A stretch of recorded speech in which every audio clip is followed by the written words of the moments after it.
তো আমরা প্র্যাকটিক্যাল জিওগ্রাফির খুব গুরুত্বপূর্ণ একটা অধ্যায় টোপোসিট টোপোগ্রাফিক্যাল মানচিত্র বা ভূবৈচিত্র্য সূচক মানচিত্র এটা স্টাডি করব, স্টাডি করা শিখব। একটা ভূবৈচিত্র্য সূচক মানচিত্র কিভাবে স্টাডি করতে হয় এবং কিভাবে অ্যানালিসিস করতে হয় সেটা আমরা এখানে আজকে ক্লাসে জানব। তো দেখো, ম্যাপের দুটো পার্ট আমরা দেখতে পাচ্ছি। একটা হচ্ছে ম্যাপটা দেয়া রয়েছে এবং প্রত্যেকটা অক্ষাংশ দ্রাঘিমাংশ স্পষ্ট করা রয়েছে, ঠিক কোন জায়গার ম্যাপ সেটা দেয়া রয়েছে। ম্যাপের মধ্যেকার জিনিসে পরে আসবো, তার আগে আমরা বাদিকে কিছু লেখা রয়েছে, কি লেখা রয়েছে সেটা প্রথমে দেখে নেব। ম্যাপ সম্পর্কিত বিভিন্ন ইনফরমেশন, বিভিন্ন তথ্য এখানে বলা রয়েছে। ঠিক আছে, তো কি বলা রয়েছে, কি দেখতে পাচ্ছি আমরা? প্রথমে একটা নাম্বার দেওয়া রয়েছে, তারপর একটা স্কেল দেওয়া রয়েছে। তো নাম্বারগুলো দেখলে বুঝতে পারবে G43 is 10। এখন এইটা নতুন ধরনের নাম্বার। নতুন ধরনের বলতে আমরা টোপোসিটের যে নাম্বার দেখি সেটা কীরকম থাকে, এখানে যেমন দেয়া আছে সেরকম। এই দেখো ব্র্যাকেটে দেয়া রয়েছে 45D/9, 45D/5, 45D/13। তো এটা 45-এর মধ্যেকার বিভিন্ন জায়গা। তোমরা ম্যাপটা একটু ভালো করে দেখলে বুঝতে পারবে এটা অ্যাকচুয়ালি গুজরাট এলাকার ম্যাপ এবং রাজস্থানের কিছু পার্ট দেওয়া রয়েছে। এই ব্লু কালারে যেটা আছে সেটা রাজস্থান, আর এই এখানে কিছুটা গ্রে কালারে যেটা আছে সেটা গুজরাটের অংশ। তো ঠিক স্পেসিফিক কোন জায়গাটা এখান থেকে নেওয়া হয়েছে সেটা কিন্তু এই নাম্বারটা থেকে আমরা বুঝতে পারি। নাম্বারটা কিভাবে এলো, কোথা থেকে এলো সেটা আমরা একটু পরে ডিটেলে জানবো। প্রথমে আমরা দেখে নিচ্ছি জাস্ট যে কি কি রয়েছে। ঠিক আছে, আমি বললাম কি এই নাম্বারগুলো কেন থাকে, কারণ আমরা যাতে স্পেসিফিক্যালি আইডেন্টিফাই করতে পারি যে এইটা এই জায়গার ম্যাপ। ঠিক আছে, টোপোগ্রাফিক্যাল ম্যাপ হচ্ছে খুব ডিটেইল ম্যাপ। আমরা ছোট থেকে ভূগোল বইতে বিভিন্ন যে মানচিত্র দেখে এসেছি সেটা কিন্তু হয় আমরা দেখেছি আমাদের সারা ভারতবর্ষের দেশের, না হলে সারা পৃথিবীর, না হলে আমাদের পশ্চিমবঙ্গ রাজ্যের, নয়তো কোনো জেলার। এই ম্যাপগুলো আমরা সাধারণত দেখেছি, কিন্তু সেটা কোনো একটা স্পেসিফিক জিনিস দেখানো হয়েছে সেখানে। ধরা যাক ভারতের বন্দর দেখানো হয়েছে ভারতের ম্যাপে, বা পশ্চিমবঙ্গের স্বাভাবিক উদ্ভিদ দেখানো হয়েছে পশ্চিমবঙ্গের ম্যাপে। টোপোগ্রাফিক্যাল ম্যাপের তফাৎটা কোথায় এইগুলোর থেকে? টোপোগ্রাফিক্যাল ম্যাপে একটা জায়গার সমস্ত কিছু ডিটেলে দেয়া থাকে, এবং ডিটেলে দেয়া থাকে বলেই এটা কিন্তু খুব ছোট এলাকার একটা ম্যাপ। দেশের নয়, রাজ্যের নয়, জেলারও নয়, কোনো মহকুমারও নয়, আরও অনেকটা ছোট এলাকার ম্যাপ হচ্ছে টোপোগ্রাফিক্যাল ম্যাপ। এবং এই ম্যাপের মধ্যে যাবতীয় তথ্য প্রাকৃতিক এবং সাংস্কৃতিক, সেই তথ্যগুলো কিন্তু এই ম্যাপের মধ্যে রয়েছে। আমরা যদি টোপোগ্রাফিক্যাল ম্যাপ স্টাডি করতে পারি সেই জায়গাটা সম্পর্কে আমাদের সম্পূর্ণ ধারণা হয়ে যাবে। কি কি প্রাকৃতিক সেখানে জিনিস রয়েছে, কি কি সাংস্কৃতিক জিনিস রয়েছে, সব কিছু আমরা সেটা কিন্তু জেনে যাব। এটা হচ্ছে টোপোগ্রাফিক্যাল ম্যাপ। এবার এখানে আমরা একটা স্কেল দেখতে পাচ্ছি 1:, কত দেওয়া রয়েছে? 50,000, 1:50,000। তো আমরা ক্লাস 11-এই স্কেল শিখেছি, তো সেখানে আমরা কি দেখেছি যে 1:50,000 এটা হচ্ছে একটা RF স্কেল, রিপ্রেজেন্টেটিভ ফ্র্যাকশন, একটা অনুপাত দেয়া রয়েছে। এর অর্থ কি? 1:50,000 কেন লেখা আছে এখানে? তার মানে কি? তার মানে হচ্ছে এই ম্যাপটা, এটা তো ছোট করা ম্যাপ, এটা ভূমিভাগের একটা ম্যাপ, একটা অ্যাকচুয়াল ম্যাপ। তো অ্যাকচুয়াল ম্যাপ, এটা তো আমরা ভূমিভাগটা পুরোটা দেখছি না, ছোট করা হয়েছে, সেটা কাগজে আনার জন্য ছোট করা হয়েছে। কতবার ছোট করা হয়েছে? 50,000 বার ছোট করা হয়েছে, তবে ম্যাপটা এই জায়গাতে এসে দাঁড়িয়েছে। এই জায়গাতে এসে দাঁড়িয়েছে ম্যাপটা, 50,000 বার এটাকে ছোট করা হয়েছে। ভূমিভাগের থেকে এটা 50,000 বার ছোট করা হয়েছে। তো এইখান থেকে আমরা কিন্তু একটা বিষয় বের করে নিতে পারি যে এটা 2 সেন্টিমিটারে 1 কিলোমিটার বা 1 সেন্টিমিটারে 500 মিটার এই ম্যাপের স্কেল। অর্থাৎ তার মানে কি দাঁড়ায়, আমরা যদি ম্যাপে একটা স্কেল ফেলি, একটা লিনিয়ার স্কেল, আমাদের জ্যামিতি বক্সে যে স্কেলটা থাকে সেই স্কেলটা যদি আমরা এখানে ফেলি, যদি আমরা 2 সেন্টিমিটার যাই, এই জায়গা থেকে এই জায়গাতে 2 সেন্টিমিটার যদি যাই, তার মানে ভূমিভাগে আমরা 1 কিলোমিটার গেলাম। 2 সেন্টিমিটার গেলে 1 কিলোমিটার গেলাম। এটাই হচ্ছে 1:50,000 এর অর্থ। বোঝা গেল? বোঝা গেছে? কারো বুঝতে অসুবিধা থাকলে আমাকে বলতে পারো যে স্যার এটা বুঝতে পারিনি।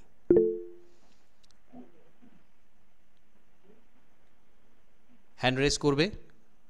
হ্যাঁ, পাপাই কিছু বলবে। স্যার ওই জায়গাটা, হ্যাঁ ওই জায়গাটা আরেকবার বলে দিন। কোন জায়গাটা? এই যে বললেন 1:50,000 যেটা বললেন ওটা আবার হ্যাঁ, বলুন। 1:50,000 এর মানে হচ্ছে এই ম্যাপটাকে 50,000 ভাগ ছোট করা হয়েছে। ঠিক আছে? ভূমিভাগটা তো আর তোমার ম্যাপের খাতায় বসিয়ে দেওয়া হয়নি। তাহলে কত বড় পাতা হতো? 10 কিলোমিটার জুড়ে একটা পাতা হতো, তবে তো তুমি ম্যাপটার জায়গাটা দেখাতে পারতে। তাহলে ম্যাপটাকে ছোট করা হয়েছে, তাই না? ভূমিভাগের থেকে ছোট করা হয়েছে, 50,000 বার ছোট করা হয়েছে, তবে এর অনুপাত দাঁড়িয়েছে এটা। অর্থাৎ আমার হাতে যে ম্যাপটা আছে আর আসলে ভূমিভাগের যে দৈর্ঘ্য, সেটাতে এটা 50,000 বার ছোট করা হয়েছে। তাহলে তার মানে কি দাঁড়ায়, আমাদের মাপের সুবিধার জন্য আমরা কি বলছি সেটাকে 2 সেন্টিমিটারে 1 কিলোমিটার। ঠিক আছে? আমরা তো কিলোমিটারে মাপি, তো সেই অনুপাত থেকে আমরা ক্যালকুলেশন করে কি বের করছি, 2 সেন্টিমিটারে 2 সেন্টিমিটারে 1 কিলোমিটার। এটা তোমরা স্কেল শিখেছো, এটা তোমরা ক্যালকুলেশন করতেই পারবে। তো এটা একটা টোপোগ্রাফিক্যাল ম্যাপের স্কেল হয়। 1:50,000 স্কেল মানেই কিন্তু এইটা। যে কোনো টোপোগ্রাফিক্যাল ম্যাপে তুমি দেখো, আমরা যেগুলো ব্যবহার করি, অ্যাটলিস্ট অনেক রকম টোপোগ্রাফিক্যাল ম্যাপ হয়, সেটাতে আমি আসবো, থিওরিতে আমি আসবো। তার আগে বেসিক জিনিসগুলো বুঝে নাও। কারো অসুবিধা থাকলে মন খুলে বলবে যে অসুবিধা আছে, আমি তো কোয়েশ্চেন ধরবো। আর পরীক্ষার সময় আমি ভাইভা নেব, বুঝতেই পারছো, নাম্বারটা সেখান থেকে আসবে। সুতরাং পরিষ্কার করে ক্লিয়ার করে নাও, কোনো ক্যাজুয়াল ভাব যেন না থাকে যে ঠিক আছে বুঝছি, হ্যাঁ দেখছি, খানিকটা ভালো লাগছে, খানিকটা ভালো লাগছে না, কিছুটা বুঝলাম কিছুটা বুঝলাম না, এই ক্যাজুয়াল ভাবটা যেন কারোর মধ্যে না থাকে। ঠিক আছে? অ্যাটলিস্ট তোমরা জিওগ্রাফি স্টুডেন্ট, আদার্স অন্য সাবজেক্টে কে কেমন জানি না, জিওগ্রাফি যারা আছো, সাধারণত এটা দেখা যায় জিওগ্রাফি স্টুডেন্টরা যথেষ্ট ভালো হয়, যথেষ্ট সিরিয়াস হয় এবং বাকিদের থেকে অনেক এগিয়ে থাকে, শুধু পড়াশোনা না, সব দিকে। ঠিক আছে? তাহলে আমি তোমাদের থেকে এটা আশা করব যে তোমাদের কনসেপ্ট ক্লিয়ার থাকবে, সমস্ত জায়গাতে, প্রত্যেকটা জায়গাতে, সব কিছুতে কনসেপ্ট ক্লিয়ার থাকবে, তোমরা ব্যাপারগুলো বুঝবে এবং সবচেয়ে বড় কথা, এগুলোর বাস্তব প্রয়োগ হয়, বাস্তবে এগুলোর প্রয়োগ হয়। ভূগোলটা আমরা যদি খুব ভালো করে জানতে পারি, তার অনেক রকম বাস্তব প্রয়োগ আছে, ডেলি লাইফে অনেক রকম প্রয়োগ আছে, অনেক কিছু আমরা বুঝতে পারবো, জানতে পারবো, সেটাকে কাজে লাগাতে পারবো আমরা ডেলি লাইফে। এরকম অনেক কিছু বিষয় আছে। সুতরাং তোমাদের কাছে আশা করবো যে কোনো কিছু তোমরা ক্যাজুয়ালি নেবে না, কোনো কিছুই ক্যাজুয়ালি নেবে না। এবং এটা বলছি, এটা নট ফর অনলি এক্সাম, শুধু এক্সাম পারপাসে পড়ছি এটা যেন কারো মাথায় না থাকে। এটা আমি প্রত্যেককে বলি, তোমাদেরও বলছি, শুধুমাত্র পরীক্ষার জন্য পড়ছি এরকম নয়। আবার এরকমও নয় যে পড়লাম অথচ পরীক্ষায় নাম্বার পাচ্ছি না, এরকমও নয়। আবার এরকমও নয় নাম্বার পাওয়ার জন্য প্রচুর পড়তে হবে, অনেক অনেক পড়তে হবে নাম্বার পাওয়ার জন্য, এরকমও নয়। তো তোমাদের যে কাজগুলো করতে বলা হচ্ছে খুব সিরিয়াসলি করবে, তোমরা একটু ব্রেনটাকে পরিষ্কার রাখবে, সাফ রাখবে, অন্য কিছু নয়, আদার্স কিছু নয়। আমি যখন বলছি কনসেন্ট্রেট করে সেটা শুনবে, অন্য কিছু ভাববে না এই মুহূর্তে, বা অন্য কিছু করবে না। অনলাইনের সুবিধা আছে, অসুবিধা আছে। অসুবিধা কি, আমি দেখতে পাচ্ছি না তোমরা আদৌ খুলে সবাই দেখছো কিনা, পড়ছো কিনা, সেটা আমি বুঝতে পারছি না। সেটা আমি ভবিষ্যতে বুঝতে পারবো, পরে বুঝতে পারবো। তো তোমাদের কাজ হচ্ছে সিরিয়াসলি এটা বুঝে নেওয়া, বাকি পরপর কাজগুলো ধাপে ধাপে আসবে। যাই হোক, তাহলে স্কেল থেকে আমরা এটা বুঝতে পারছি। এবার দেখো সিম্বল, তোমরা খাতা তৈরির সময় এরকম সিম্বলটা দিয়ে শুরু করেছো। দেখো এত বড় ম্যাপে এত কিছু দেখানো রয়েছে, তো সেটা কিন্তু এই সিম্বল ছাড়া এত কিছু তথ্য এক জায়গাতে লিখে দেওয়া তো সম্ভব নয়, সুতরাং কিছু আমাদের সাংকেতিক চিহ্ন ব্যবহার করতে হবে, যে সংকেত ছোট করে দেখানো আছে যাতে করে পরিষ্কার বোঝা যায় যে হ্যাঁ এটা হচ্ছে এইখানে দেখো ম্যাপটাতে, জাস্ট এইখানটাতে দেখো, এটা লক্ষ্য করো, এইখানে তোমরা একটা মন্দির মতো দেখতে পাচ্ছ, 283 লেখা আছে এইখানটা। কেউ দেখতে পেলে একটু রেসপন্স করো, বলো আমাকে। স্যার দেখতে পাইনি। এই 283 লেখা আছে এখানে দেখো, ছোট্ট একটু, খুব ছোট করে, হ্যাঁ বলো। হ্যাঁ স্যার, ছোট করে দেখা যাচ্ছে স্যার একদম। হ্যাঁ এটা দেখো টেম্পল, এইখানে দেখো টেম্পলের চিহ্ন হচ্ছে এটা। তো এই যে জায়গাটা, এখন এটা যদি মন্দির বলে লিখতে হতো সেটা তো খুব ভয়ঙ্কর ব্যাপার হতো, কত কিছু লেখা সম্ভব। তো সেই জন্যে সাংকেতিক চিহ্নের মাধ্যমে বুঝিয়ে দেওয়া হয়েছে যে ম্যাপে কোথায় কি আছে, প্রত্যেকটার মিনিং আছে। তোমরা বেশ ছকটক করে খাতায় সেটা লিখেছো যে এইটার মানে এটা, এটার মানে এটা, এটার মানে এটা। তো তাহলে এখানটা দেখে, ম্যাপটা দেখে আমরা বুঝতে পারবো যে এটা হচ্ছে এই। তারপরে দেখো এখানে অনেক কিছু নোট লেখা রয়েছে, কিছু রেফারেন্স লেখা রয়েছে, ঠিক আছে। NH 168 এর উপর দিয়ে গেছে, সেটা আমরা ম্যাপে দেখব, এই ম্যাপটার উপর দিয়ে গেছে। নোটগুলো খুব ইম্পর্টেন্ট, কী লেখা আছে দেখো, heights are in metre and above Indian mean sea level. Height are in metre, অর্থাৎ এখানে যাবতীয় যে উচ্চতার কথা বলা আছে সেগুলো কিন্তু মিটারে বলা আছে। এখানে অনেক উচ্চতার কথা বলা আছে, এখানে অনেক কন্ট্যুর লাইন টানা আছে, সমোচ্চ রেখা টানা আছে, এবং যাবতীয় যে লেখাগুলো আছে এত মিটার এত মিটার এত মিটার, এ দেখো 600, 500, 400, 700, 800, 900, 1100, এগুলো সব মিটারে, এগুলো সব মিটারে। তাহলে টোপোশিটে উচ্চতাগুলো সব মিটারে আছে, এবং প্রত্যেকটা ইন্ডিয়ান মিন সি লেভেল, অর্থাৎ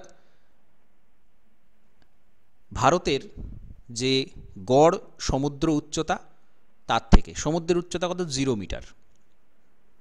সমুদ্রের উচ্চতা সমুদ্র সমতলকে 0 মিটার ধরা হয়, এবং বাকি সমস্ত যে উচ্চতা, এই যে ধরো হিমালয়ের উচ্চতা আমরা মাপি, এভারেস্টের উচ্চতা মাপি, সেটা কিন্তু সমুদ্র সমতল থেকে, 0 থেকে, পাহাড়ের গোড়া থেকে নয়। ভালো করে আমার কথাটা বোঝো, একটা পাহাড়ের উচ্চতা পাহাড়ের গোড়া থেকে মাপা হয় না, সমুদ্রের উচ্চতা 0 মিটার থেকে সেটা কতটা উঁচুতে আছে সেটা মাপা হয়। কি বললাম, বোঝা গেছে?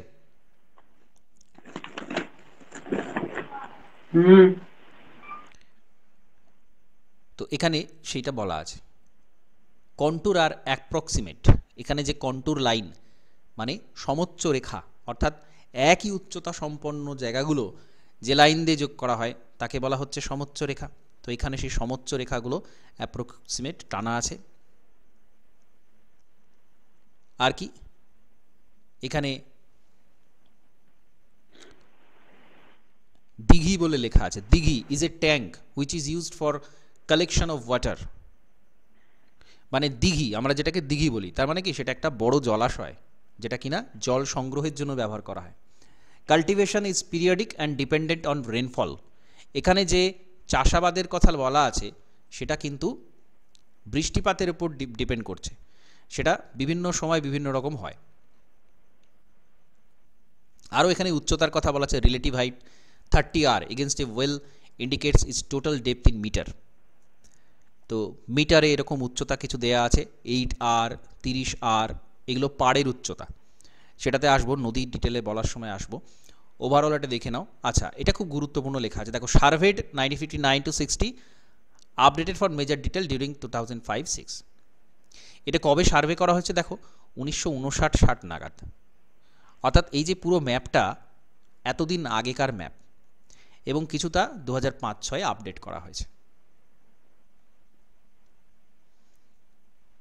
Magnetic variation true north half degree east in 2015।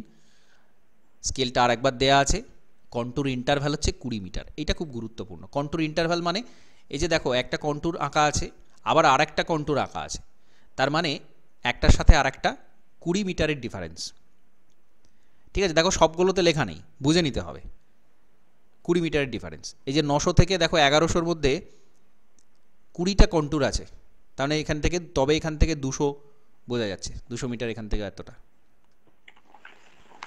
800 পরে 900 পর্যন্ত দেখো 5টা দেয়া আছে কন্টুর, এখানে এর মাঝে 5টা আছে, তবে 100 মিটার এখানে এক্সট্রা হয়েছে, অর্থাৎ একটা কন্টুরের পর আরেকটা কন্টুর আমরা যদি যাই তার মানে 20 মিটার আমরা আর একটু বেশি বা কমের দিকে যাচ্ছি।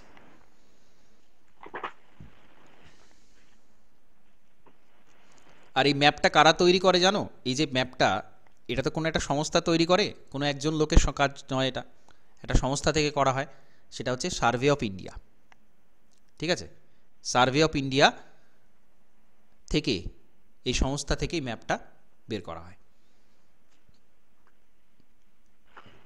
তাহলে এই হচ্ছে কিছু বেসিক জিনিস ম্যাপ সম্পর্কিত। ঠিক আছে, এবার এখানে দেখো বিভিন্ন যে ইস্ট ওয়েস্ট নর্থ সাউথ কত ডিগ্রি থেকে কত ডিগ্রি এখানে সব দেয়া রয়েছে, তো সেটা আমরা পর জানবো। ম্যাপটা এখন আর দেখলে তোমরা বুঝতে পারবে না, বাকি আমরা থিওরিটিক্যাল বিষয়গুলো জেনে নিই, তারপরে আমরা আবার ম্যাপে ফিরে আসব। দেখো এতক্ষণ যতটা বললাম, এবার যদি তোমাদের মনে হয় যে স্যার আমার এই জায়গাতে প্রশ্ন আছে বা কিছু জানার আছে বলার আছে, সেটা তোমরা বলতে পারো।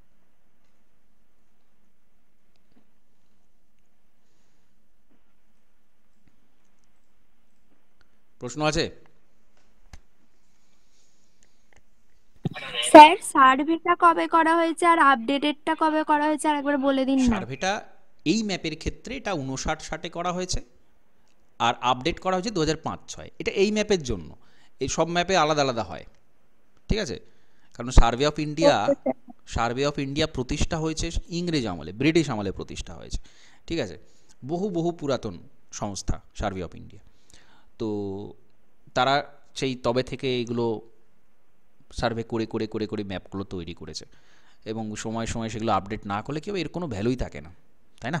তুমি একটা ম্যাপ হাতে পেলে, যেটা 100 বছর আগেকার ম্যাপ, তো সেখানে এখন কোথায় মন্দির আছে, সেটা আছে আদৌ, যেখানে পুকুর ছিল সেটা বুঝিয়ে দেওয়া হয়েছে কি না, নদীর কোর্সটা শিফট হয়ে গেছে কিনা, নদীর প্রবাহ চেঞ্জ হয়, সেটা পাল্টে যেতে পারে, যেখানে রাস্তা ছিল না সেখানে হয়তো হাইওয়ে হয়ে গেছে, 10টা রাস্তা হয়ে গেছে, অনেক চেঞ্জেস হয়, তাই না? জিওগ্রাফি ডাইনামিক সাবজেক্ট, তো এটা সময় আপডেট করতেই হয়, এবং প্রত্যেকটা ম্যাপে লেখা থাকে যে সেটা কবে আপডেট হয়েছে বা সার্ভে কবে করা হয়েছে। ঠিক আছে, তো আমরা ওভারঅল পুরো এলাকাটা সম্পর্কে একদম ডিটেল জেনে যাব আমরা যদি ম্যাপটা ভালো করে স্টাডি করতে শিখে যাই, ম্যাপটা বুঝতে শিখে যাই। তো দেখো আরও কিছু বেসিক জিনিস আছে, থিওরিটিক্যাল জিনিস আছে, যেগুলো আমাদের জানতে হবে। তো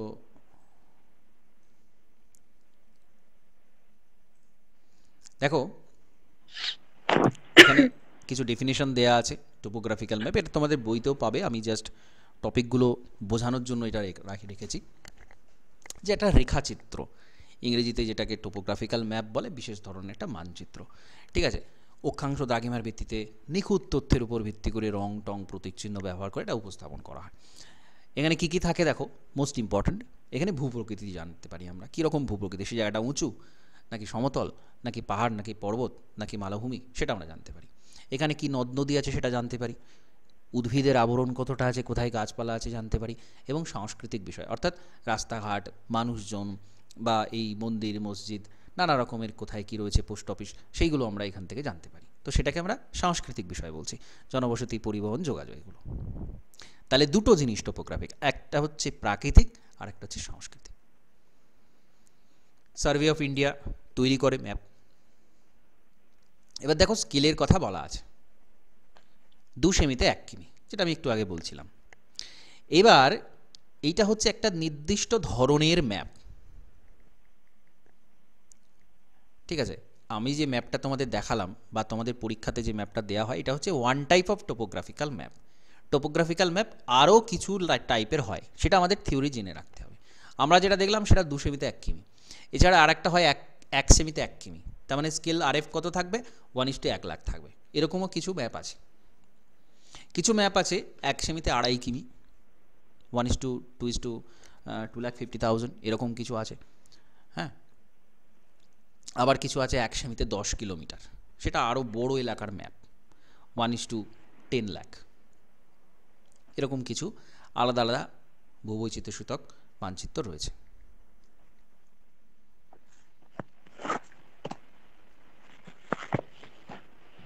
এবার দেখো 2 সেমিতে 1 কিলোমিটারে অক্ষাংশগত বিস্তার হচ্ছে 15 মিনিট থেকে 15 মিনিট।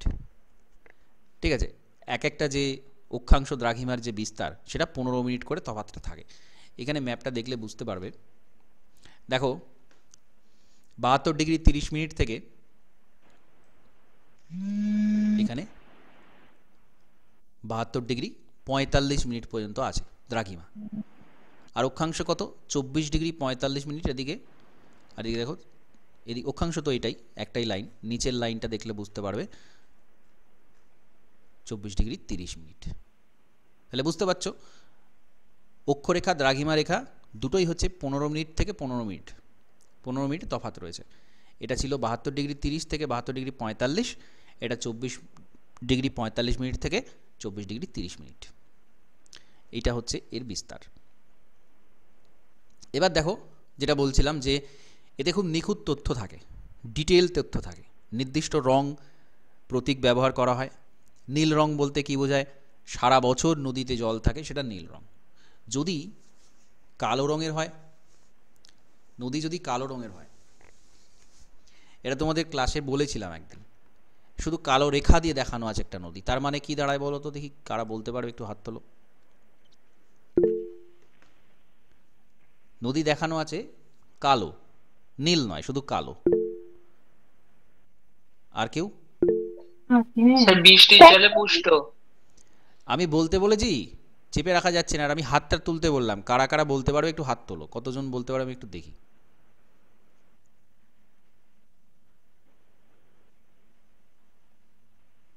চারজন মাত্র। আর কেউ? রিমঝিম, অদ্রিজা, অনামিকা আর পাপাই।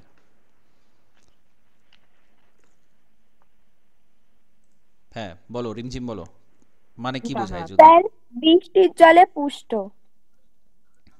বৃষ্টির জলে পুষ্ট, শুধু এটাই? না স্যার, আবার কোনো কোনো সময় বোঝায় যে যেখানে জল থাকে না।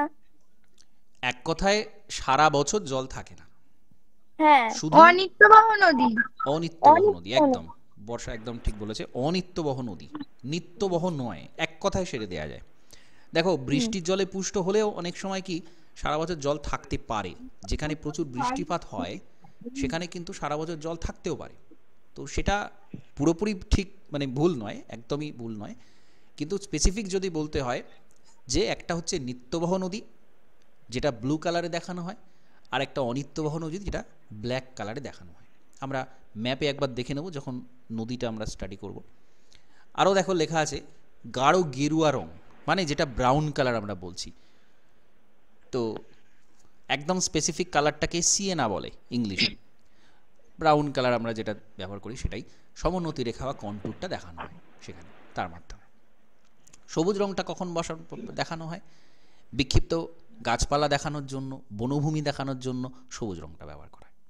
লাল, লাল দেখো সড়ক পথ অর্থাৎ রোড, কোথায় কোথায় রাস্তা আছে সেটা লাল কালারে দেখানো হবে। আর জনবসতি, জনবসতি এটাও কিন্তু লাল কালারে দেখানো হবে। দেখো প্রত্যেকটা কালার দেখানোর কিন্তু পিছনে একটা রিজন আছে, একটা কারণ আছে। নীল রং জলের যেটা ন্যাচারাল কালার, জলের জন্য যে কালারটা আসে নীল। ব্রাউন যেটা আমরা ব্রাউন বলছি, এখানে তোমাদের সিয়েনাটা বলার দরকার নেই, যদি পরীক্ষাতে থাকে সেখানে তোমরা অপশানে চুজ করতে পারো যে সিয়েনা, কিন্তু অ্যাকচুয়ালি যেটা ব্রাউন কালার আমরা বলি, আমাদের ভূপ্রকৃতির যে কালার সেটা কিন্তু ব্রাউন কালারই দেখানো হয়। তোমরা যখন ম্যাপে কালার ইউজ করবে এইগুলো অনুযায়ী করবে। সবুজ গাছপালার জন্য। লালটা কেন বলো তো? লাল মানুষজন, জনসংখ্যা, জনবসতি এগুলো সব লাল কালারে দেখানো হয়, ঠিক আছে? রেড কালারে দেখানো হয়, ঠিক আছে? মানুষের ব্লাডের কালার থেকে এটা নেওয়া হয়েছে। যাই হোক, এটা কালো, কালোটা হচ্ছে অনিত্যবহ নদী, জলাভূমি। আর কি রেলপথ দেখানোর জন্য কালো রং ব্যবহার করা হয়, ঠিক আছে? রেখা, সমোন্নতি রেখা, কালো রঙের অনিত্যবহ নদী, লাল রঙের, এগুলো আমরা জাস্ট দেখলাম। বিভিন্ন চিহ্ন দেখানো আছে। আর এক দেখো আন্তর্জাতিক সীমানা, আন্তর্জাতিক সীমানা এরকম ডটেড লাইন এরকমভাবে, ঠিক আছে? পিলারযুক্ত আন্তর্জাতিক সীমানা, এই দেখো এখানে সীমানার মধ্যে পিলারের ছবি দেওয়া রয়েছে, স্তম্ভ বা পিলার এরকমভাবে দেখানো হয়। রাজ্য সীমানা এটা তোমরা দেখবে আমাদের যেগুলো বড় ম্যাপ মানে ভারতের বা পশ্চিমবঙ্গের ম্যাপেতে অনেক সময় এই জিনিসটা পাবে। এটা হচ্ছে অচিহ্নিত সীমারেখা। আমি একটু এগুলো পড়তে বলবো তোমাদের, বই থেকে পড়তে পারো বা যে খাতাটা পেয়েছো খাতা থেকে পড়বে। এই যে কোনটা কি সিম্বল, এখান থেকে কিন্তু প্রশ্ন থাকবে, ঠিক আছে? আমি তোমাদের বলেই দিচ্ছি, সিম্বল থেকে কিন্তু প্রশ্ন থাকবে, তো তোমরা একটু এগুলো ভালো করে পড়বে। কিছু আছে অচিহ্নিত সীমান্ত, মানে সীমারেখাটা স্পষ্ট নয়, কাঁটাতার দিয়ে পরিষ্কার করা নেই। জেলা সীমানা, মহকুমার সীমানা, হ্যাঁ, এগুলো সব আলাদা দেখানো আছে। বনভূমির সীমানা দেখো ডটের লাইনে গোল করা আছে। গ্রামের সীমানাটা আলাদা রকম। নদীর মধ্যভাগ বরাবর সীমানা, ঠিক আছে? নদী রয়েছে দেখো, তার মাঝখানে সীমানা রয়েছে, অর্থাৎ এদিকে একটা রাজ্য, হয়তো এদিকে একটা রাজ্য, বা এদিকে একটা দেশ, এদিকে একটা দেশ, এরকম বিভিন্ন রকম হতে পারে। আর একটা জিনিস খুব ইম্পর্টেন্ট, দেখো উচ্চতা সহ জরিপ স্টেশন। দেখো এখানে শঙ্কু আকৃতির পাহাড়, যেটা তোমাদের বোর্ডে দেখিয়েছিলাম ক্লাসের সময়, 200 মিটার দেখানো আছে। তার মানে এই যে শঙ্কু আকৃতির একটা পাহাড় আছে, তার উচ্চতা 200 মিটার। আর এটাকে স্পট হাইট বলে, দেখো ডট দিয়ে একটা লেখা আছে, ডট দিয়ে 200, এটাকে বলে স্পট হাইট। পার্টিকুলার ওই জায়গাটার উচ্চতা হচ্ছে 200 মিটার।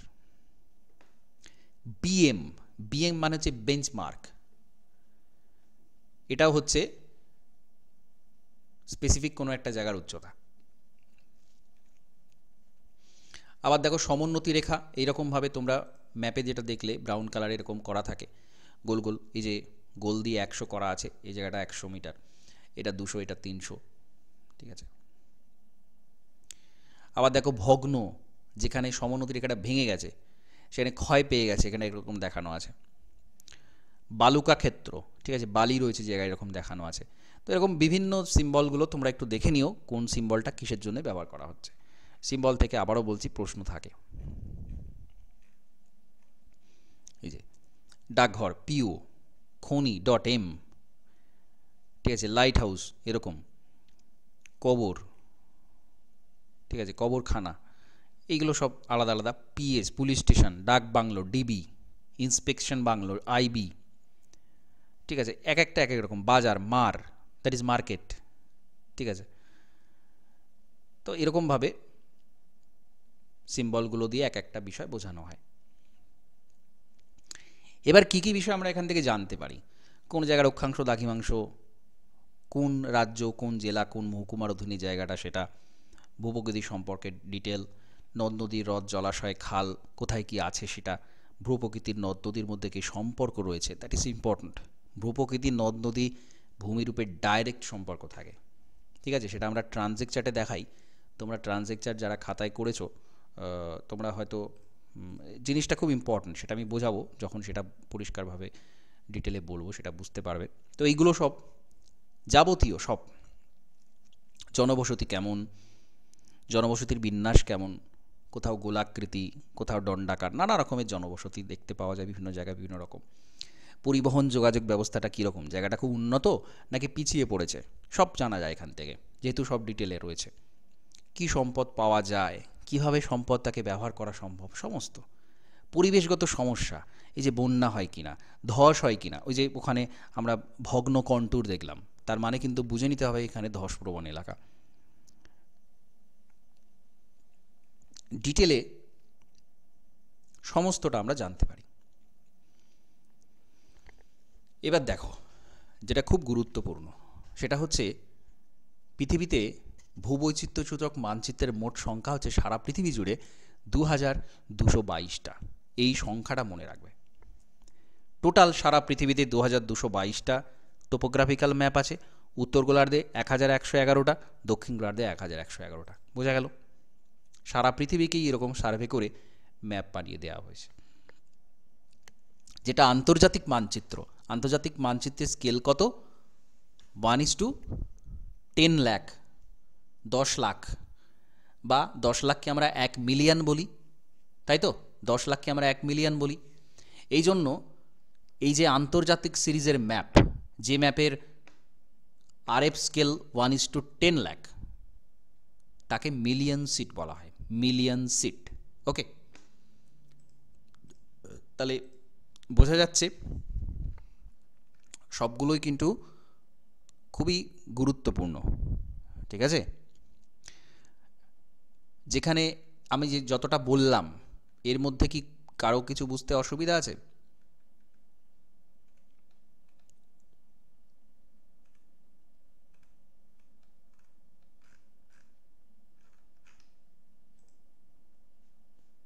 বেশ, তো তাহলে এটা এক ধরনের মানচিত্র, আন্তর্জাতিক সিরিজ মানচিত্র, যেটার আরএফ হচ্ছে 1:10 লাখ।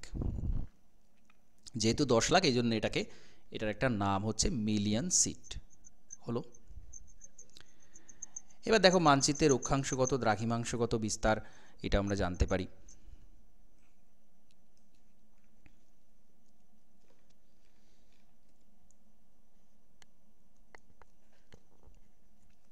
অভিক্ষেপের ক্ষেত্রে ইউটিএম, আন্তর্জাতিক অভিক্ষেপ পদ্ধতি অনুসারে এটা অক্ষাংশ দ্রাঘিমাংশগুলো আঁকা হয়।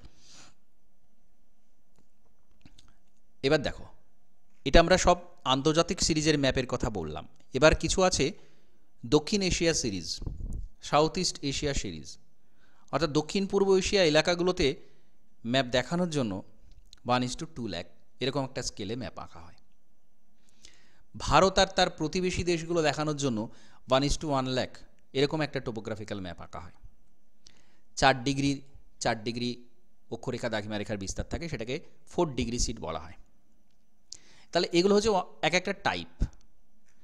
আর topographical map survey of India যেটা তৈরি করে সেটার যে স্কেল সেটা কিন্তু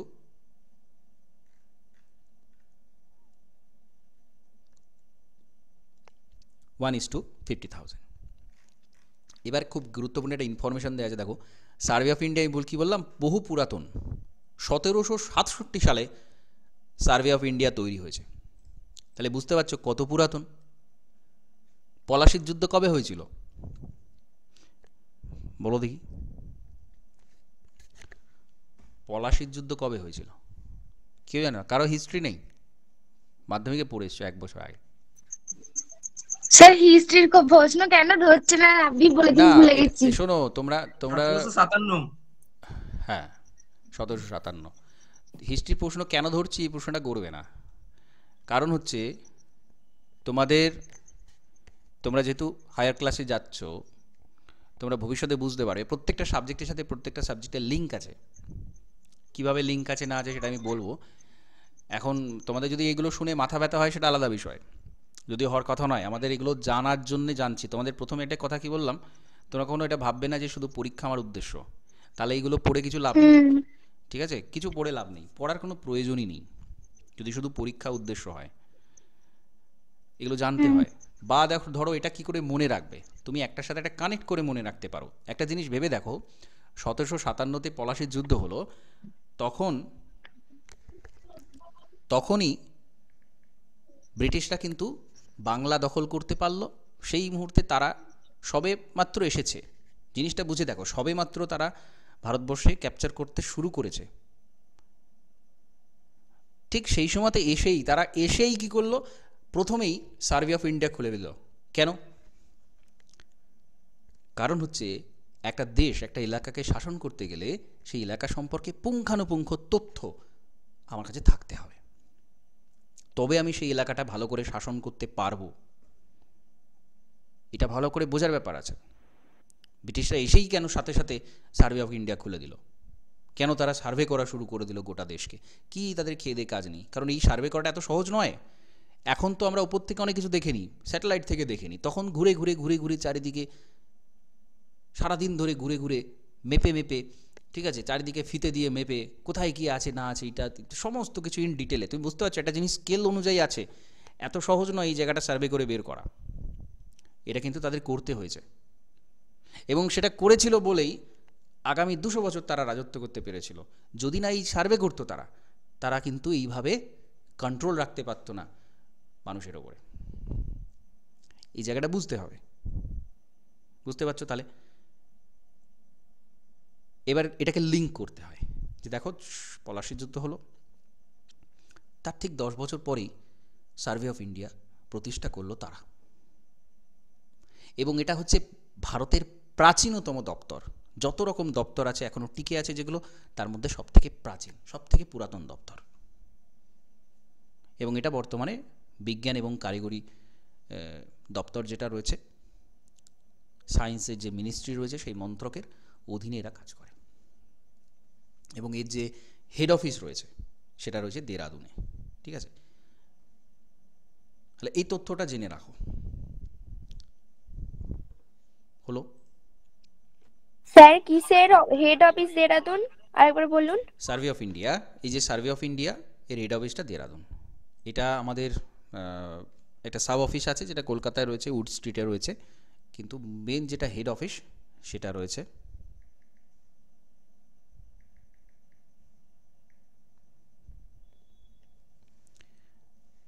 দেরাদুনে, উত্তরাখণ্ডে রয়েছে।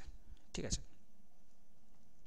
তাহলে দেখো এবার দেখো এখানে ওই স্কেলগুলোর কথা বলা আছে, যেটা এইমাত্র বলছিলাম 1:10 লাখ একটা টাইপ হয়, 1:2:50,000 একটা টাইপ হয়, 1:1 লাখ একটা টাইপ হয়, আর যেটা আমরা জানছি সেটা হচ্ছে 1:50,000 একটা টাইপ। ঠিক আছে, এইবার দেখো এইখানে একটা খুব ইম্পর্টেন্ট ম্যাপ দেওয়া রয়েছে। দেখো ইন্ডিয়া, ভারতের ওপর এই যে ম্যাপের নাম্বারগুলো কোথা থেকে এসছে, এই ম্যাপটা দেখলে বুঝতে পারবে। ভারতের ওপর কিছু অক্ষরেখা দ্রাঘিমা রেখা টানা আছে এবং নাম্বারিং করা আছে। দক্ষিণ এশিয়ার এই নাম্বারিংগুলো এইভাবে করা হয়েছে। এদিকে দেখো 40, 43, 44, 45, 46 এরকমভাবে নাম্বার। তারপর দেখো মাঝখানে একটা এলাকা নেওয়া হয়েছে 55টাকে কি করা হয়েছে, একটা ম্যাপ হয় north West, north east, south West, এই 4টে ভাগে, মানে এইখান থেকে আরও 4টে ম্যাপ বেরিয়ে গেল। আবার এই 55টাকেই 16টা ভাগে ভাগ করা হয়, ABCD করে P পর্যন্ত 16টা ভাগ করা হয়। এবার এই ধরো প্রত্যেকটা 16টা ভাগের আবার 16টা করে ভাগ আছে। এই যে কে আরও 16টা ভাগ করা হয় এবং প্রত্যেকটা ভাগের এক একটা অংশ হচ্ছে অ্যাকচুয়াল আমরা যে টোপোজিটটা দেখছি সেইটা। কি বললাম, বোঝা গেছে? 55টাকে 16 ভাগ করা হলো, দিয়ে 55 A, 55 B, C, D, E, F এগুলো পেলাম। এবার প্রত্যেকটাকে ABCD প্রত্যেকটাকে আবার 16টা ভাগ করা যায়, তাহলে 55A/1, 55A/2 এরকমভাবে এক একটা ম্যাপ আমরা পাচ্ছি। আমরা এই যে ম্যাপটা দেখছিলাম এখানে দেখো একটা নাম্বার দেওয়া আছে, দেখো 45D/13, 45D/13, তার মানে কি? তার মানে 45 কথা হচ্ছে, এই দেখো এটা রাজস্থানের এলাকার গুজরাটের কাছের ম্যাপ বলছিলাম। তাহলে 45D, তাহলে 45কে যে 16টা ভাগে ভাগ করা হয়েছে তার মধ্যে একটা ডি, আবার সেই ডিকে 16টা ভাগে ভাগ করা হয়েছে, সেইখানে 13 নম্বরটা হচ্ছে ওই ম্যাপটা। তাহলে বুঝতে পারছো এইভাবে সারা দেশকে কতগুলো ভাগে ভাগ করে সেইখান থেকে ম্যাপগুলো আসছে। বোঝা গেছে? কে বুঝতে পারেনি হাত তোলো।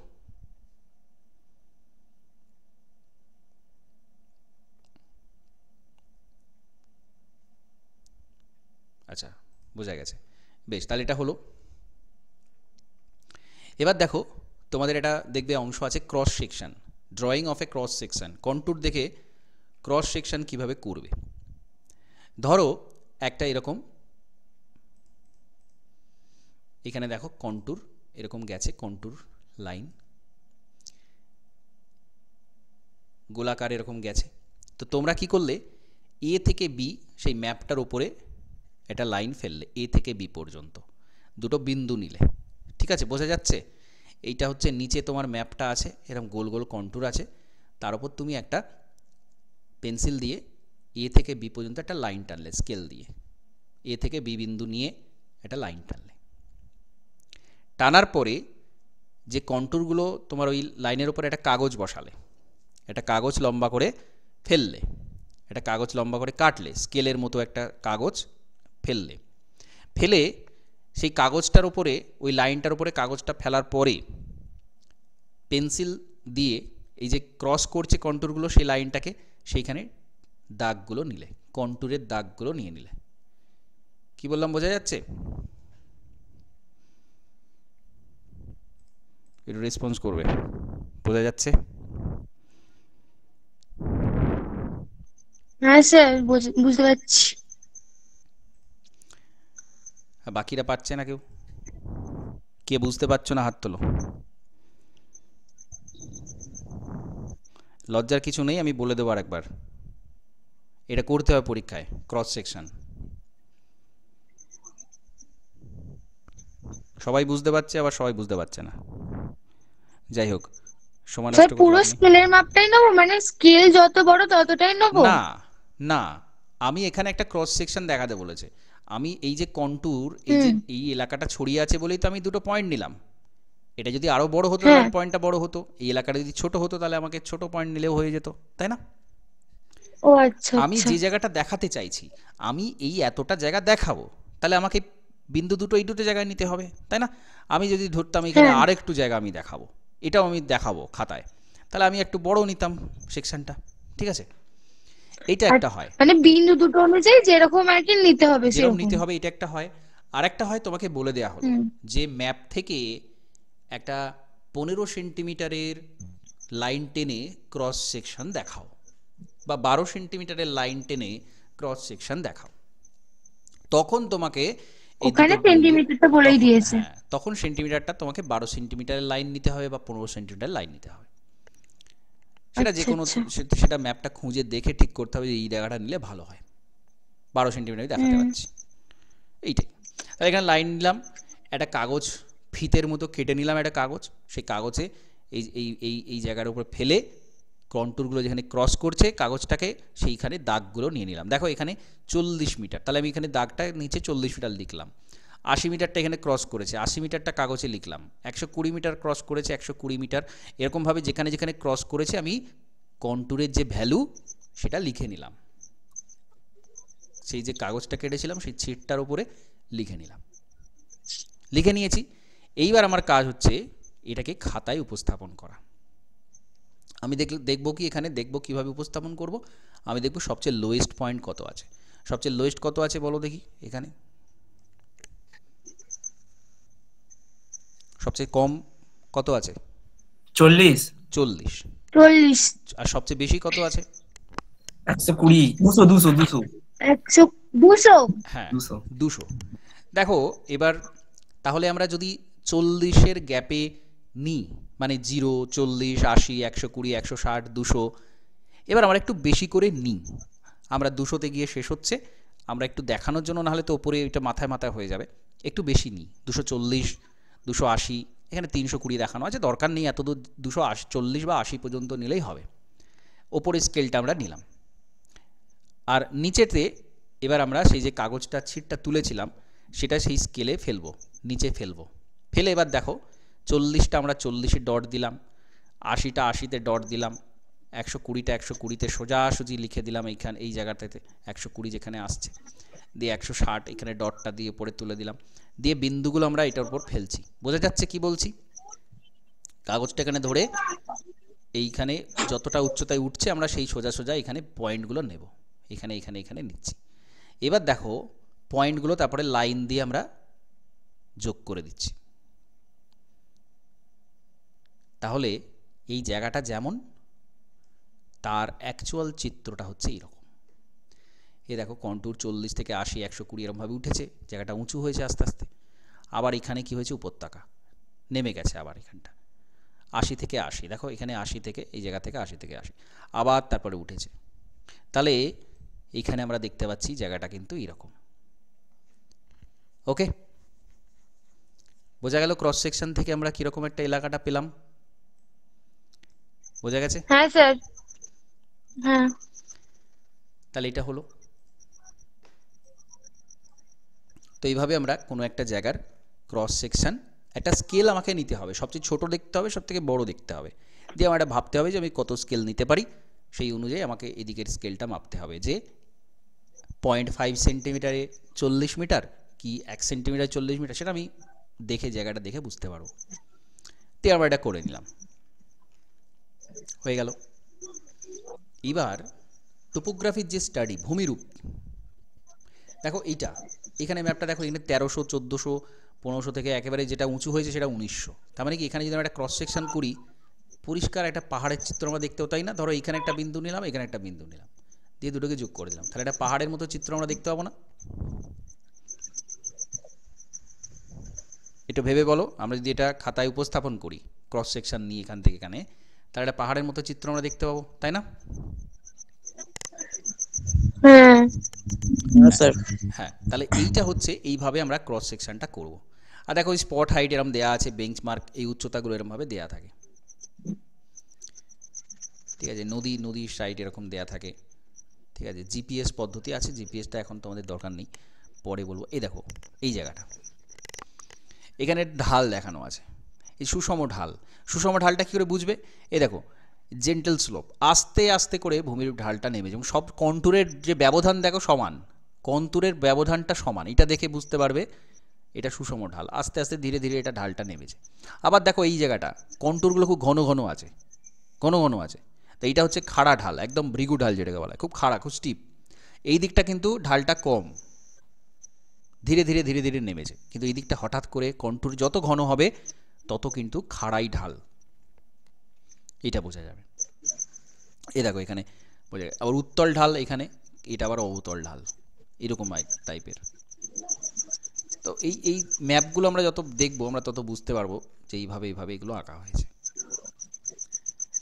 আবার দেখো একটা নদী চলে গেছে এরকম, এই আস্তে আস্তে আস্তে আস্তে এখানে উপত্যকা তৈরি হয়েছে, ভি আকৃতির একটা উপত্যকা তৈরি হয়ে গেছে। এরকম কন্টুরের সজ্জাবিন্যাস যদি দেখি, সেটা যদি আমরা ক্রস সেকশন করি এ থেকে বি পর্যন্ত, তাহলে এরকম একটা খাত অংশ আমরা পাবো, তাই না? এরকম খাত পাবো, ভি আকৃতির উপত্যকা পাবো। এখানে নদীর ক্ষেত্রেও তাই, যে নদী চলে গেছে এখানে, মানে নদী সবসময় নিচু জায়গা দিয়ে যায়, বা নদী জলের নিয়মই তাই। তাহলে এখানে আমরা একটা এরকম ধরনের ক্রস সেকশন করলে এরকম একটা পাবো, ঠিক আছে? তো এইভাবে আমরা এই দেখো শঙ্কু আকৃতির পাহাড় যেটা বলছিলাম, এই আস্তে আস্তে আস্তে আস্তে এই জায়গাটা উঁচু হয়েছে। তো এখানে এবি করে আমরা একটা লাইন টেনে নিলাম, দিয়ে সেটা আমরা যদি স্কেল দিয়ে উপস্থাপন করি, সেটা কিন্তু এরকম টাইপের দাঁড়াবে, এরকম টাইপের দাঁড়াবে। তো তোমাদের কাছে যাদের কাছে খাতা আছে তারা একটু দেখে নেবে, তোমাদের খাতাতেও সেম জিনিস করা আছে, এইভাবে উচ্চতাগুলো দেখানো আছে। আবার দেখো এখানে তিনটে পাশাপাশি এরকম উঁচু জায়গা, এই যে শৈলশিরা, হঠাৎ করে একটা ঢিবি আছে, এই দেখো কোথাও কিছু নেই, মাঝখানে একটা গোল কন্টুর, তার মানে কি সেই জায়গাটা উঁচু। এরকম সমান জায়গা দিয়ে হঠাৎ করে একটা ঢিবি রয়েছে, উঁচু জায়গা রয়েছে। তো এইরকমভাবে ভূমিরূপগুলো বিভিন্ন জায়গাতে বিভিন্ন দেখানো হয়। এই দেখো স্যাডেল, দুটো উঁচু ভূমি, উঁচু জায়গা, তার নিচে একটা যাওয়ার রাস্তা, ঠিক আছে? পথ চলতি রাস্তা, এরকম স্যাডেল, দুদিকে দুটো উঁচু গোল কন্টুর, মাঝখানে একটা নিচু অংশ, এরকম। তো এইভাবে ভূমিরূপটাকে কিন্তু দেখানো হয়। ভূমিরূপ অঞ্চলকে আমরা শনাক্ত করতে পারি, দেখে বুঝতে পারি যে এইভাবে এটা এসেছে। বোঝা গেল? ভূমিরূপের অংশটা বোঝা গেল? হ্যাঁ স্যার। হ্যাঁ স্যার। হ্যাঁ, তো তাহলে এরকমভাবে কিন্তু আমরা ভূমিরূপ থেকে শুরু করে যাবতীয় তথ্য জানতে পারি। তারপর দেখো জলনির্গমটা আমি বুঝিয়ে দিই তোমাদের। ভূমিরূপটা বুঝে গেলে বাকিগুলো আরও সোজা, ঠিক আছে? তো নদ নদী আমরা কি করে বুঝবো? আমরা ম্যাপে একবার ফিরে যাই, বড় ম্যাপটাতে ফিরে যাই। দেখো এখানে এই যে কালো কালো লাইন দেখতে পাচ্ছ তোমরা, কালো কালো লাইন দেখতে পাচ্ছ এখানে এক একটা রেখাগুলো। হ্যাঁ স্যার। হ্যাঁ, আবার দেখো এইখানেও নদীর যে খাত সেটা বেশ চওড়া এবং কালো ডট লাইন রয়েছে, তার মানে কি এটা কিন্তু নদী, অনিত্যবহ নদী। আর দেখো তিরচি নদী, নদীর জল প্রবাহের দিকটা দেখানো আছে, কোন দিকে নদীর জল যাচ্ছে সেটা দেখানো আছে। তো এর নদীর নাম দেয়া আছে দিওর নদী, এই নদীটার নাম হচ্ছে দিওর। এখানে আবার এটা এসে এর নাম হয়েছে সিপু নদী। তো এই যে নদী পুরো দেখো, পুরো অংশটা জুড়েই কম বেশি এখানে নদী রয়েছে, এবং এটা অনিত্যবহ নদী। দেখো এখানে ন্যাশনাল হাইওয়ে 168 চলে গেছে নদীর ওপর দিয়ে, এই যে এই অংশটা দিয়ে চলে গেছে। যাই হোক, নদীটা আমরা জানছি, দেখছি। তো এই নদী এভাবে এসেছে এবং পুরোটাই কিন্তু এটা অনিত্যবহ নদী, ঠিক আছে? এটা কিন্তু শুকনো জায়গা, বুঝতেই পারছো, রাজস্থান গুজরাট এলাকার ম্যাপ। তো এটা শুকনো জায়গা, সেজন্য এখানে বৃষ্টিপাত খুব একটা হয় না। নদী খাত আছে কিন্তু সবসময় সেখানে জল থাকে না, ঠিক আছে? সিপু নদী। এই এখানে দেখো যে একটা জলাধার রয়েছে, বড় একটা জলাধার রয়েছে, স্লুইস গেট রয়েছে, এখানে একটা জলাধার এখানে নির্মাণ করা হয়েছে নদীটা। যাই হোক, তো এইভাবে পুরোটাই এখানে আমরা যে ম্যাপটা নদীটা দেখছি এখানে পুরোটাই অনিত্যবহ নদী, কোনো এখানে নীলের কোনো চিহ্ন দেখতে পাবে না, নীলের কোনো রেখা দেখতে পাবে না, এটা একটা ম্যাপ। এই ম্যাপে আবার দেখো এখানেও নদী আছে, ঠিক আছে, এই দেখো এখানে মাঝখানে কিন্তু নীল কালার, নীল জায়গা যেখানে আছে সেখানে সারা বছর জল থাকে, আর যেটা দিকে কালো হয়ে গেছে সেখানে সারা বছর জল থাকে না, ঠিক আছে, পুরো মাঝ বরাবর একটা নদী চলে গেছে। তাহলে এইটা দেখে আমরা নদীটা শনাক্ত করতে পারি। এবার নদীর কিছু জলনির্গম প্রণালী হয়, মানে নদীর শাখা পোশাকগুলো দেখে নদীটাকে একটি কিসের মতো মনে হচ্ছে, যখন সেটা গাছের ডালপালার মতো মনে হয় তখন আমরা তাকে বলি বৃক্ষরূপী জলনির্গম প্রণালী। আমরা এখানে দেখলেই বুঝতে পারবো, এ দেখো এই নদীটা এসছে, এখানে এইদিকে গাছের ডালপালার মতো শাখা পোশাকা, এটা হচ্ছে বৃক্ষরূপী জলনির্গম প্রণালী। যদি দেখা যায় একটা উঁচু জায়গা, সেখান থেকে সব নদীগুলো বেরিয়ে গেছে বিভিন্ন দিকে, কেন্দ্রের বিপরীত দিকে, তাকে বলা হয় কেন্দ্র বিমুখ জলনির্গম প্রণালী। আবার যদি সমান্তরাল পাশাপাশি সমান্তরালে নদী যায় তাকে আমরা সমান্তরাল জলনির্গম প্রণালী। এরকম গোলাকারে যদি নামি গোল গোল মতো পাহাড়ের চারিদিকে, তাকে আমরা অঙ্গুরীয় জলনির্গম প্রণালী বলি। তো এটা ম্যাপ দেখলেই বুঝতে পারবে কোথায় কি জিনিস হয়ে রয়েছে, ঠিক আছে, ম্যাপ দেখলেই বুঝতে পারবে। এখানে বেশিরভাগটাই বৃক্ষরূপী জলনির্গম প্রণালী আছে, আর কেন্দ্র বিমুখটা প্রচুর পাবে পাহাড়ি অঞ্চল যেখানে, সেখানে কেন্দ্র বিমুখ জলনির্গম প্রণালী কিন্তু প্রচুর দেখা যায়। এইখানে খুব বেশি বৃষ্টিপাত হয় না বলে এটা খুব কম আছে। এই দেখো এখানে এখানে কিছুটা আছে কেন্দ্র বিমুখ, এই যে নেমেছে এগুলো সব উঁচু জায়গা, এই যে নদীগুলো নেমেছে এগুলো সব কেন্দ্র বিমুখ, উল্টো দিকে গেছে, এই জায়গাটা উঁচু, উল্টো দিকে এইগুলো নেমে গেছে, ঠিক আছে। এখানে অত ভালো করে বোঝা যাচ্ছে না, যদিও বিভিন্ন ম্যাপ স্টাডি করলে বিভিন্ন রকম পাওয়া যায়, কিন্তু এরকম ধরনের সব এক একটা এগুলোকে নদী নকশা বলা হয়, এগুলো সব পাবে বিভিন্ন জায়গাতে। আবার উদ্ভিদ সংক্রান্ত বিষয় পাবে, গাছের কীরকম গাছ রয়েছে এখানে, এই যে সবুজ মানেই বনভূমি, এই যে উঁচু জায়গা দেখো সবুজ, এই জায়গাটা কন্টুর আছে ঘন, কিন্তু তার সাথে ঘন জঙ্গলও আছে। সবুজ জায়গা মানে এই যে ম্যাপের পুরো ম্যাপটা যদি দেখি এই দেখতে দেখো সবুজ, তার মানে কি এখানে স্বাভাবিক উদ্ভিদ আছে। আবার এখানটা সবুজ স্বাভাবিক উদ্ভিদ, এই জায়গাটা কিন্তু নেই, এটা ফাঁকা। এই ম্যাপটাতে এইখানটাতে স্বাভাবিক উদ্ভিদ আছে, এইখানটাতে আছে, বাকিগুলোতে নেই, তো সেটা আমরা দেখে বুঝতে পারি। আবার দেখো জনবসতি, জনবসতি প্যাটার্নটা কীরকম, এখানে দেখো এই জায়গাতে এই যে চৌকো চৌকো আছে দেখতে পাচ্ছ, একটু আমাকে রেসপন্স করো, দেখো চৌকো চৌকো আছে এই জায়গাতে, দেখা যাচ্ছে চৌকো চৌকোগুলো, এইগুলো সব এক একটা লাল লাল ছোট ছোট স্যার বিন্দুগুলো, তো লাল লাল চৌকো চৌকোগুলো দেখো, হ্যাঁ এইগুলো সব হচ্ছে, হ্যাঁ স্যার দেখা যাচ্ছে। হ্যাঁ এগুলো সব জনবসতি। আবার এখানে দেখো একটা বেশ বড় এই জায়গাতে, এই জায়গাটা পুরোটাই হচ্ছে জনবসতি।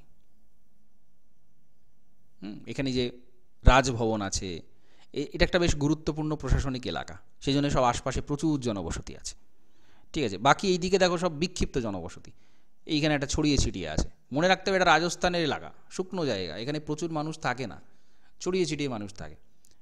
হ্যাঁ গ্রাম থাকলে বুঝতে পারবে যে এই জায়গাটাতে গ্রাম আছে, পাশপাশে অনেকগুলো বাড়ি, এই জায়গাটায় অনেকগুলো বাড়ি পাশপাশে আছে, এইরকম জায়গা। এই যে দেখো রাস্তা চলে গেছে, এখানে খুব ইম্পর্টেন্ট রাস্তা চলে গেছে, ন্যাশনাল হাইওয়ে, এই জন্য এইখানে জাংশন পয়েন্টে কিছু জনবসতি আছে। এটা একটা গ্রাম, এখানে একটা গ্রাম ধান্দপুর, এর নাম দেওয়া রয়েছে গ্রাম। তো এরকমভাবে আমরা জনবসতিকে স্টাডি করতে পারি। পরিবহন যোগাযোগ ব্যবস্থা সেটা দেখতে পারি, পৌরবসতি নগরবসতি এটা দেখতে পাই, পোস্ট অফিস ঠিক যেগুলো সব পাবে, ডিসপেন্সারি মার্কেট এগুলো সব লেখা থাকে, এগুলো পাবে। আর কি পরিবহন ব্যবস্থা সেখানে কেমন, এই যে ম্যাপটা আমি যেটা বললাম, এখানে দেখো এই ন্যাশনাল হাইওয়ে চলে গেছে বিভিন্ন দিকে, এখানে গুরুত্বপূর্ণ সব ন্যাশনাল হাইওয়ে গেছে, ঠিক আছে, এই যে এখান দিয়ে গেছে, এই দিক দিয়ে গেছে,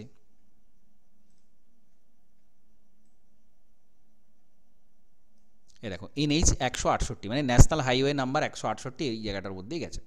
তাই এটা যথেষ্ট গুরুত্বপূর্ণ একটা জায়গা। এবং এই সব পাকা রাস্তাগুলো লাল রঙের ডবল লাইন মানে হচ্ছে পাকা রাস্তা, তো তো সেই পাকা রাস্তাগুলো বিভিন্ন জায়গা থেকে বিভিন্ন জায়গার সাথে কানেক্টিভিটি রয়েছে প্রচুরভাবে। এইখানে কিন্তু যোগাযোগ ব্যবস্থা এই ম্যাপটার খুব ভালো। এই যে লাল লাল যত বেশি লাইন দেখতে পাচ্ছ সব, মানে এই জায়গাটার যোগাযোগ ব্যবস্থা খুব ভালো। এই ম্যাপটাতেও মোটামুটি যোগাযোগ ব্যবস্থা ভালো। এই দেখো লাল লাল সব রাস্তাগুলো এখানে দেখানো আছে, ঠিক আছে। লাল গ্রিডগুলো নয়, এগুলো গ্রিড টানা আছে, এগুলো বাদে আঁকাবাঁকা যে লাইন সেগুলো সব রাস্তা, ঠিক আছে। ডটেড লাইন মানে হচ্ছে কাঁচা রাস্তা, ঠিক আছে। ডটেড লাইন মানে হচ্ছে কাঁচা রাস্তা। তো এগুলো আমরা এখান থেকে জানতে পারি, ঠিক আছে। তো ট্রানজেক্ট চার্ট বা এই জিনিসগুলো আমি পরের দিন বলবো, আগামীকাল ক্লাস সম্ভব হবে না, পরশুদিন যদি সম্ভব হয় তাহলে আমি ডিটেলে আরেকটা ক্লাস করাবো। তোমাদের ওভারঅল আমি একটা কনসেপ্ট দিলাম যে ভূপ্রকৃতি জিনিসটা কেমন, নদ নদী, স্বাভাবিক উদ্ভিদ, পুরো পরিবহন ব্যবস্থা, ঠিক আছে। এখানে রেলপথটা নেই, রেলপথ থাকলে দেখতে পেতে। রেলপথ এই ম্যাপে রেলপথটা দেখানো নেই, তো রেলপথ যদি থাকতো তাহলে এখানে তোমরা যেমন সিম্বলের মধ্যে দেখেছো সেরকম রেলপথ কিন্তু দেখানো হয়,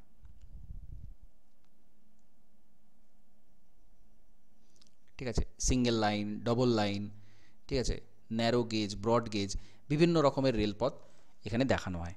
তো সেটা থাকলে যোগাযোগ ব্যবস্থা আরেকটু ভালো বলা যেত। নদীতে যদি সারা বছর জল থাকে, অনেক নদীতে ফেরি হয়, এই পার থেকে ওপারে যাওয়া যায়, সেটাও এখানে দেখানো হয়। এখানে দেখো সব এই যে গাছ রয়েছে মাঝে মধ্যে, এগুলো হচ্ছে বাগান, এখানে এখানে এখানে এখানে গাছ রয়েছে, মানে এগুলো বাগান করা রয়েছে। তো এইভাবে পুরো ওভারঅল ম্যাপের মধ্যে আমরা সমস্তটাই কিন্তু স্টাডি করতে পারি। এবার তোমাদের কাজ হচ্ছে তোমরা খাতাটা একটু খুলে দেখবে। আমি এতক্ষণ যা আলোচনা করলাম তোমরা সব কিন্তু তোমাদের খাতায় আঁকা রয়েছে এবং লেখা রয়েছে।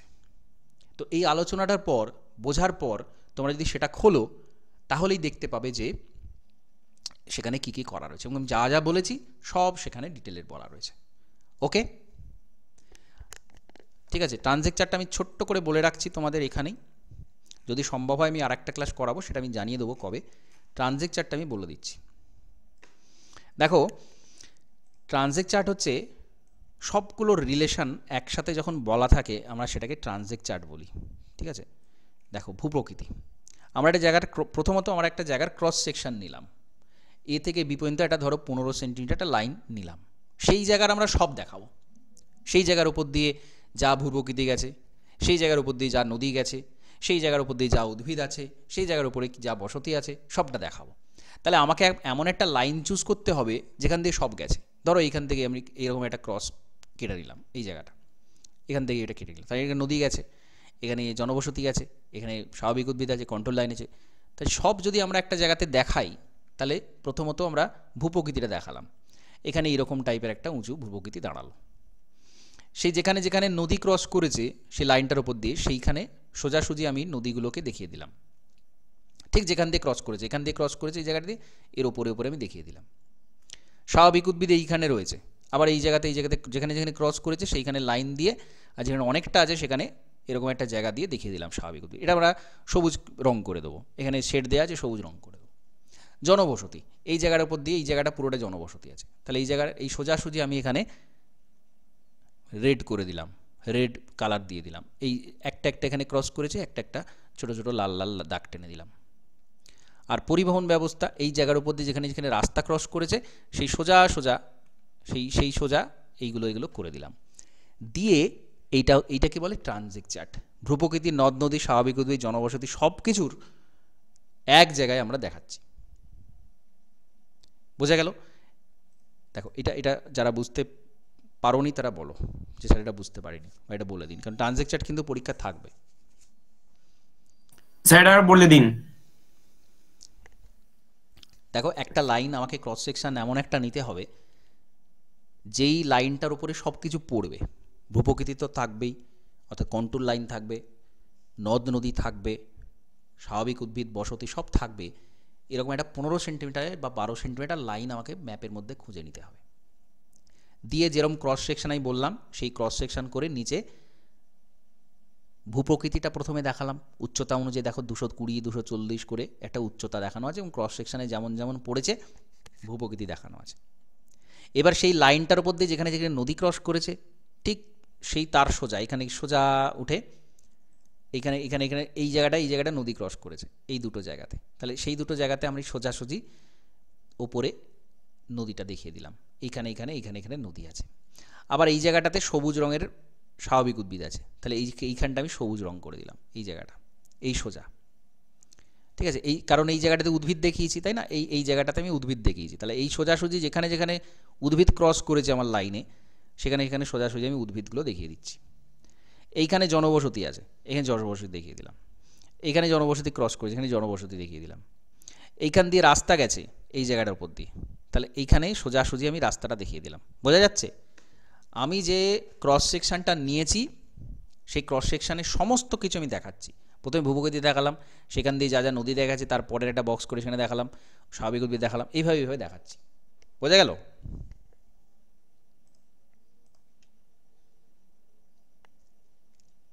হ্যালো?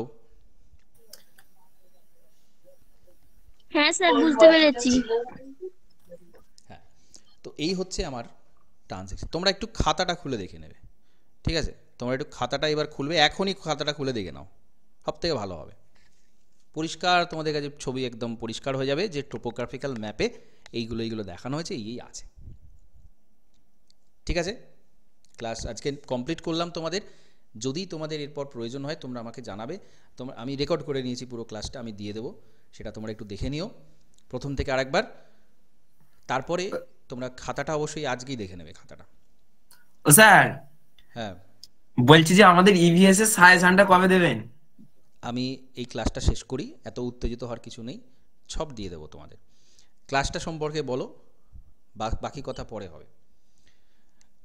তো তোমার নামটা বিষাক্ত, ভালো নাম? না না স্যার, আমার নাম শুভজিৎ। হ্যাঁ, ভালো নাম দিয়েছো, ঠিক আছে। না না স্যার, ওটা দিয়ে আমার ইউটিউব চ্যানেল খোলা আছে তো ওই জন্য। ঠিক আছে ঠিক আছে। তো যাই হোক, আমরা তাহলে পুরো প্রথম থেকে শেষ পর্যন্ত পড়লাম। খাতাটা দেখবে, এরপরে যদি অসুবিধা হয় আমাকে বলবে, আমি তাহলে সেই মতো আরেকটা ক্লাস নেব তোমাদের পরীক্ষার আগে, ঠিক আছে? এখানে আমি সবটাই বলে দিলাম, তোমরা কিন্তু বারবার বলছি খাতাটা দেখবে, খাতায় সব বলা আছে, সব লেখা আছে, ঠিক আছে? ওকে, আজ এই ক্লাসটা তাই এখানে কমপ্লিট করে দিচ্ছি।